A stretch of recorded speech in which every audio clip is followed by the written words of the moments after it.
It's astonishing. All this is only 20 or 30 minutes from the heart of San Francisco. Not a human habitation in sight anywhere. I've been living out here for some months to write and to absorb an atmosphere that is different from the city, to try and find out what is the essential difference between the world of nature and the world of man. Because there's an obvious difference, like the difference of artistic styles. No one, for example, would confuse a painting by Leonardo with a painting by Picasso, or music by Bach with music by Shostakovich. And in the same way, there seems to be a complete difference of style between the things that human beings do and the things that nature does, even though human beings are themselves part of nature. On the one hand, nature is wiggly. Everything wiggles. The outlines of the hills, the shapes of the trees, the way the wind brushes the grass, the clouds, tracks of streams. It all wiggles. And for some reason or other, we find wiggly things very difficult to keep track of. And you know, we say to people, keep still so that I can see you. Keep still for the camera. And we say, well, let's get things straightened out. Let's get this ironed out. Let's get it all squared away. And then somehow we think we understand things when we have translated them into terms of straight lines and squares. Maybe that's why they call rather rigid people squares. But it doesn't fit nature. You know, wherever human beings have been around and done their thing, you find rectangles. We live in boxes. Our streets, especially across states like Kansas and Nebraska, are laid out in a grid pattern. Why, they even dropped a grid pattern on top of San Francisco with all those hills so that cars run away. Because it seems that the human being really has a very simple kind of mind. And all this wiggliness is too complicated. I don't think it really is complicated. Because after all, it's very simple to move, say to raise something or to open and close your hand. It's perfectly easy, because we don't have to think about it. Things become complicated only when we think about them. And that's because we're trying to translate them into a form of life which is very much simpler and cruder than the forms of life we're talking about.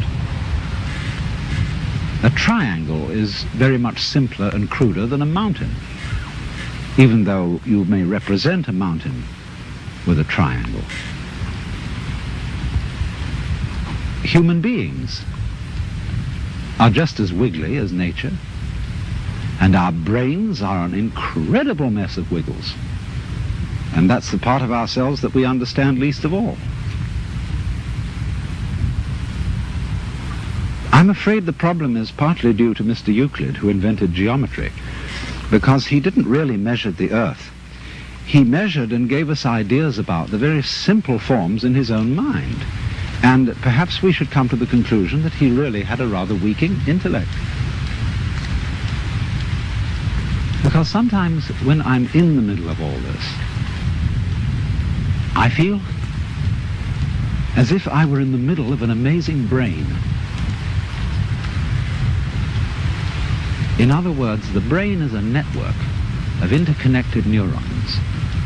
And each one of those neurons is a fairly simple affair, because it either fires or it doesn't fire. It gives you the message on or off, yes or no. But what we call things, the plants, birds, trees, are far more complicated than a neuron, and there are billions of them. And they are all living together in a network. Just as there is an interdependence of flowers and bees, where there are no flowers, there are no bees, and where there are no bees, there are no flowers. They're really one organism. And so in the same way, everything in nature depends on everything else. So it's interconnected. And so the many, many patterns of interconnections lock it all together into a unity, which is, however, much too complicated for us to think about, except in very, very simple, crude ways. But I am part of all this. I am, as it were, one of the cells in this tremendous brain, which I can't understand, because the part cannot comprehend the whole. And yet at the same time, I don't feel, like so many people seem to feel, that I'm a foreigner or a stranger in this world. Its aesthetic forms somehow appeal to me more than most of the aesthetic forms which men have produced. I feel in it as if, in the same way, when you see a flower in a field, it's really the whole field that is flowering, because the flower couldn't exist in that particular place without the special surroundings of the field that it has. You only find flowers in surroundings which will support them. So in the same way, you only find human beings on a planet of this kind, with an atmosphere of this kind, with temperature of this kind, supplied by a convenient neighboring star. And so, just as the flower is a flowering of the field, I feel myself as a personing, a manning, a peopling of the whole universe. In other words, I seem, like everything else, to be a center, a sort of vortex, at which the whole energy of the universe realizes itself, comes alive. A sort of aperture through which the whole universe is conscious of itself. In other words, I go with it as a center to a circumference. You know, the astrologers, in theory at least, may not have been so far wrong when, in trying to draw a picture of a human mind or soul, they drew a very crude map of the whole universe centered on the time and place of the birth of that particular person. It's not a bad idea, but I don't think the astrologers know how to read their maps, because the maps are too crude. But the essential point is obviously that each one of us, not only human beings, but every leaf, every weed,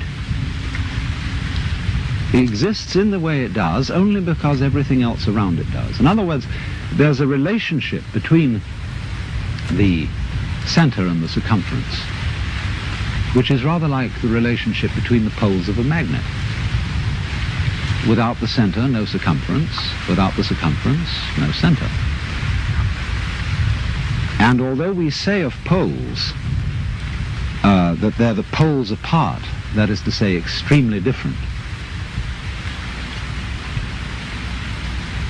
there's something between them, just as the north and south poles of a magnet are united by the magnet. So the individual and the universe are inseparable.